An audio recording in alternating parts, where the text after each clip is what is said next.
अपने चेहरे से जो जाहिर है छुपाएं कैसे,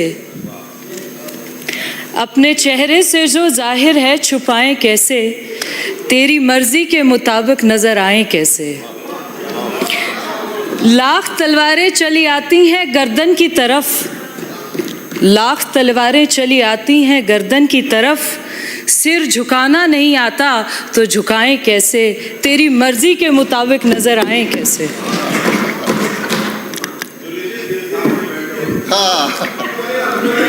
जूली साहब, और आज हमारा सौभाग्य ऐसा है कि एक हमारे मंत्री भी हमारे पड़ोसी हैं और प्रतिपक्ष के नेता भी हमारे पड़ोसी हैं। कोई बात रखनी होगी, कोई सुलह करानी होगी तो दोनों साथ ही हैं। आप सभी को ब्रजवासियों की तरफ से होली की हार्दिक शुभकामनाएं। रमज़ान का पाक महीना है, उसकी भी हार्दिक मुबारकबाद।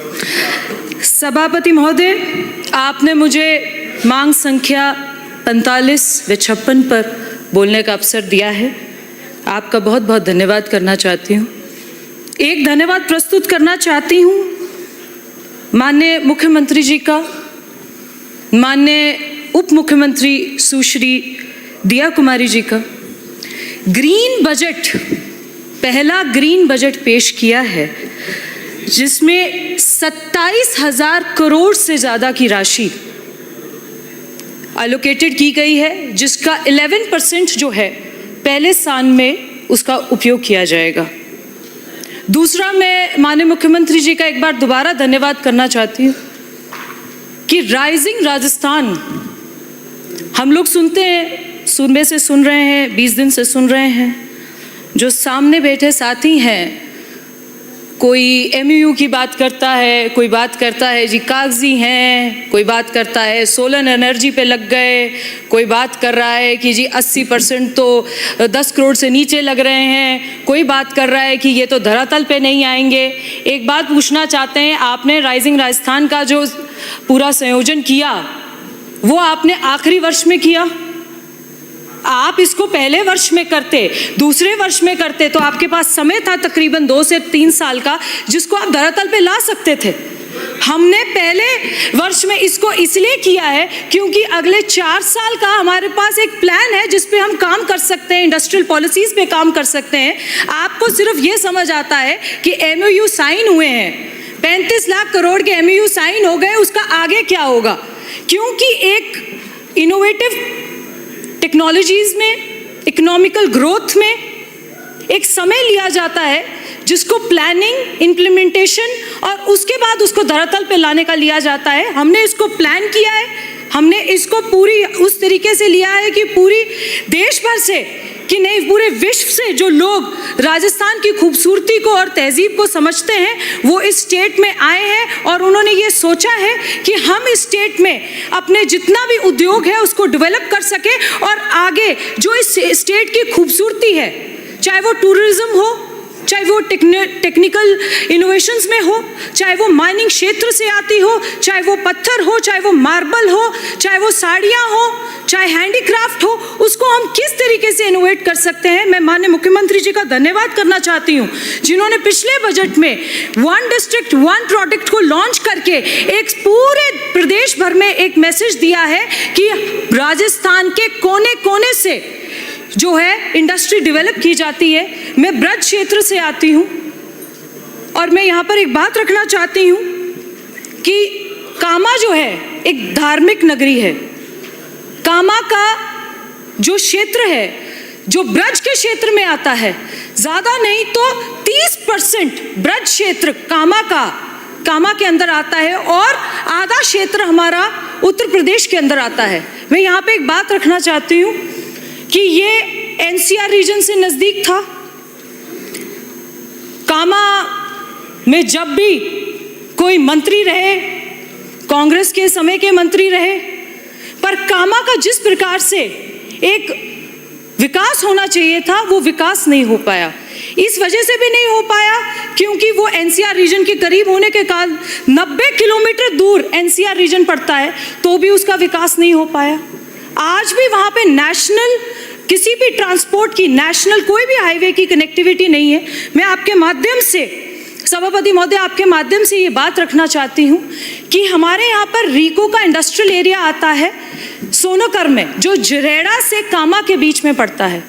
उसका आज तक विकास इसलिए नहीं हो पाया क्योंकि वहाँ पर ना तो किसी नेशनल हाईवे की कनेक्टिविटी थी, ना पानी उपलब्ध था, ना बिजली उपलब्ध थी।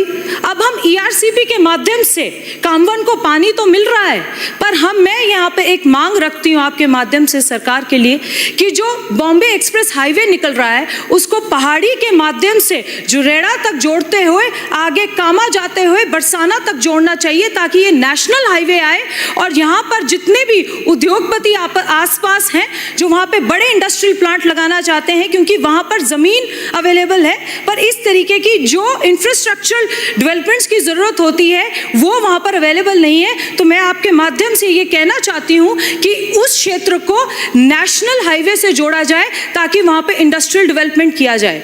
मैं आपको एक बात और बताना चाहती हूँ, क्योंकि कामा जो है एक धार्मिक नगरी के रूप में जाना जाता है, एक ब्रज क्षेत्र के रूप में जाना जाता है।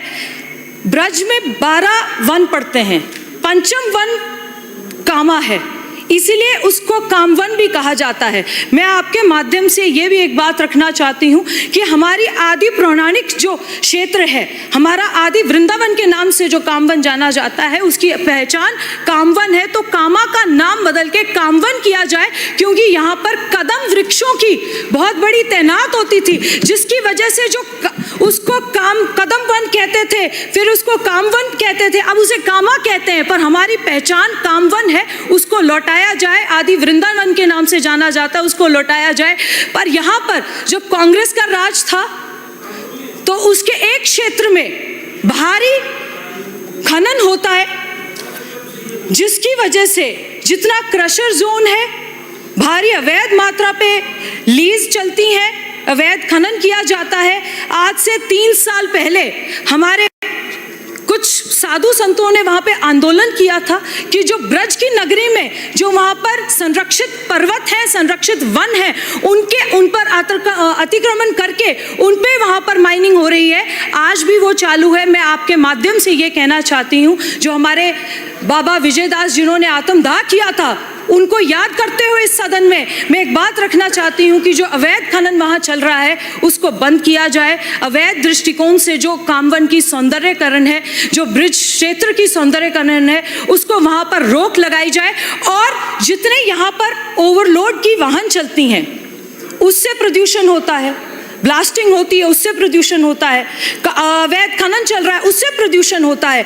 तो मेरा आपसे एक मांग है कि पूरे सरकार के माध्यम से इसमें माइनिंग विभाग, इसमें प्रदूषण विभाग जो NOC जारी करता है परंतु उसको चेक करने नहीं जाता, और साथ साथ इसमें वन विभाग एक पूरी टीम गठित करके वहाँ जो अवैध तरीके से चल रहा है उसको रोका जाए। और ये जो संरक्षण हमारा ब्रज क्षेत्र का होना चाहिए उस पे आपका ध्यान आकर्षण करना चाहती हूँ। एक बात और कहना चाहती हूँ उद्योग के माध्यम से कि हमें यहाँ पर ये पर्यटन, इतना बड़ा ब्रज स्थल है, इतनी बड़ी धार्मिक नगरी है, इसको यहाँ पर इतने पौराणिक मंदिर देखे जाते हैं। मैं आपके माध्यम से कहना चाहती हूँ कि उन्हें आप डेवलपमेंटल एरियाज में लें, चाहे आप उसको बॉम्बे जो हमारा दिल्ली मुंबई इंडस्ट्रियल जोन बन रहा है, चाहे आप ब्रज क्षेत्र को उससे जोड़िए, जितने वहाँ पर मंदिर हैं उनको डेवलप कीजिए ताकि वहाँ से उद्योग बढ़े, वहाँ से पर्यटन, वहाँ पे जो पर्यटक आए वो उनके कामा की नगरी को समझ सके और वहाँ से आसपास के लोगों को रोजगार मिले। इतना अपराध इसीलिए उस क्षेत्र में है क्योंकि रोजगार की कमी है। एक बात और रखना चाहती हूँ, क्योंकि बहुत बड़ा खनन का क्षेत्र है, बहुत बड़ा ब्रज का क्षेत्र है, जो हमारे रॉयल्टी के ठेके दिए जाते हैं, मैं आपके माध्यम से इसको उद्योग से जोड़ते हुए एक बात रखना चाहती हूँ कि इसको सरकार को लेना चाहिए।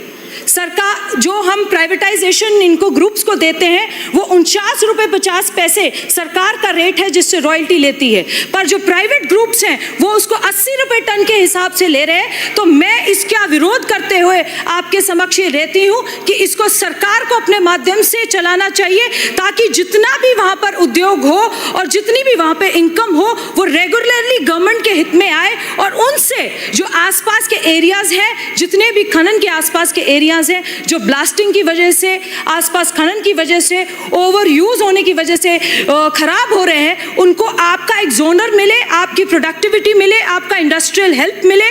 और इसी माध्यम से मैं एक बात और रखना चाहती हूँ कि हम जो अपने मंदिरों का संरक्षण करें, वहाँ पर 84 कुंड आते हैं, 84 कुंड का संरक्षण किया जाना चाहिए। मैं माननीय हमारे वन मंत्री बैठे हैं, संजय जी हमारे पड़ोसी भी हैं, उनसे भी कहना चाहती हूँ कि इसको एक बार आप गंभीरता से लीजिए।